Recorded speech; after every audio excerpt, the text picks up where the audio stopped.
সারা বছর মিরপুরে খেলেও গামিনীর তৈরি সেই পিচি টাইগাররা চিনতে পারে না, এই অভিযোগ তুলে হাস্যরস কম হয়নি। তবে এবারে আইপিএল এর মতো আসরে তেমন কাণ্ডই ঘটছে ইডেন গার্ডেন্সের উইকেট নিয়ে। স্পিন ফ্রেন্ডলি উইকেট চেয়েছে home team Kolkata night Riders, কিন্তু সেটা তারা পায়নি আর পাবেও না।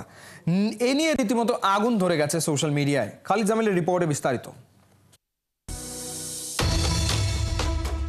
মিরপুরের রাজা গামিনী ডি সিলভা পদবি বলে তিনি হোম অফ ক্রিকেটের চিফ কিউরেটর হলেও কোনো এক অদৃশ্য শক্তিতে তিনি যেন এখানকার সর্বেসর্বা। দেশের ক্রিকেটে রাজা আসে রাজা যায়, তবে নড়চড় হয় না গামিনীর অবস্থানের। এমনকি মিরপুরের উইকেট প্রসঙ্গে অখুশি হওয়ার তোপের মুখে পড়েছেন সিনিয়র ক্রিকেটাররাও।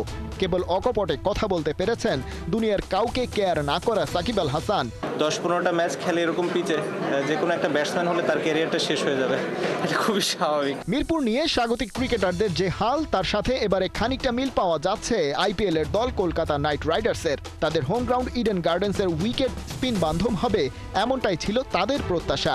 কন্ট্রোভার্সির শুরুটা করেছিলেন কেকেআর ক্যাপ্টেন অজিঙ্কা রাহানে। চলতি আইপিএল এর প্রথম ম্যাচে রয়্যাল চ্যালেঞ্জার্স বেঙ্গালুরুর বিপক্ষে খেলা শেষে প্রেস মিটেই বলেছিলেন, যদি উইকেটে স্পিনাররা আরেকটু বেশি সুবিধা পেত তাহলে ভালো করত তারা। ক্রিকেট অ্যানালিস্টরাও রাহানের সাথে একমত, কারণ কলকাতার উইকেট স্পিনারদের সুবিধা দেয় সেটা পুরনো কথা। আর টিম রাইডার্সের ঝুলিতে আছে অন্তত দুজন ফ্রন্টলাইন ঘূর্ণি বোলার, সুনীল নারিন আর বরুণ চক্রবর্তী।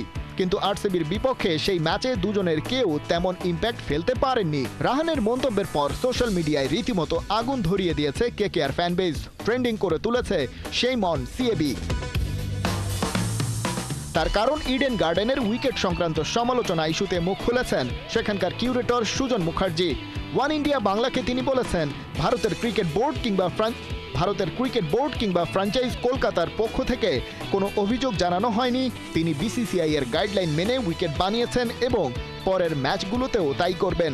আর বোর্ডের নিয়ম বলে কোনো ফ্র্যাঞ্চাইজ উইকেট নিয়ে নির্দেশনা দিতে পারবে না।